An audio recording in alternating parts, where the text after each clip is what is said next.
Ambasadori i Bashkimit Evropian në Tiranë Silvio Gonzato, në fjalën e tij në aktivitetin e organizuar nga Kuvendi në kuadër të ditës së kërkimit parlamentar, u ndal tek roli i parlamentit në procesin e antarësimit në BE, ndërsa deklaroi se legislativi duhet të përmbyllë negociatat me vendosmëri pasi ka një rol kyç. Edhe pse çelja e të gjithë grup kapitujve është një arritje e qartë e përftuar me shpejtësi të jashtëzakonshme, faza tjetër do të jetë vendimtare.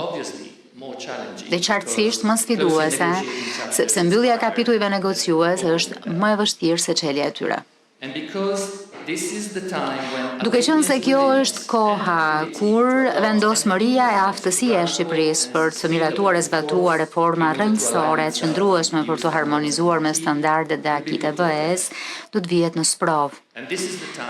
Kjo është koha po kështu, kur fokusi, skrupoloziteti dhe vendosmëria janë të nevojshme, por është po kështu një kohë kur të gjithë aktorët e shoqërisë shqiptare duhet luajnë rolin e tyre.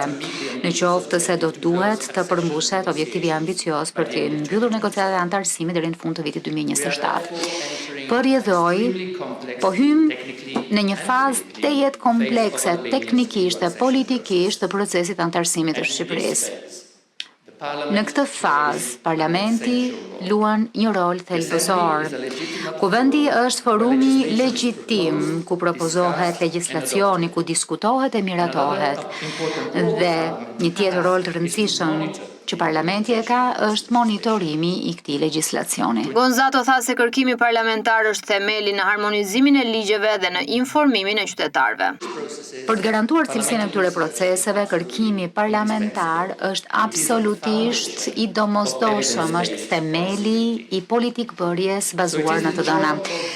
Kësaj është puna e kërkuesve të analizojnë projekt ligjet, jo vetëm për të parë harmonizimin ligjor me BE, dhe theksoj këtë, sepse nuk është vetëm kjo arsyeja për të patur kërkimin parlamentar, por po kështu edhe për të analizuar ndikimin social-ekonomik tek qytetarët e zakonshëm dhe tek bizneset, sepse në fakt kjo është arsyeja, çështja pse duhet debatojmë për procesin e harmonizimit të BE-s, për të parë mënyrën se si përkthehen standardet e BE-s në legjislacionin shqiptar, duke marrë parasysh ndikimin social-ekonomik që këto ligje do të kenë.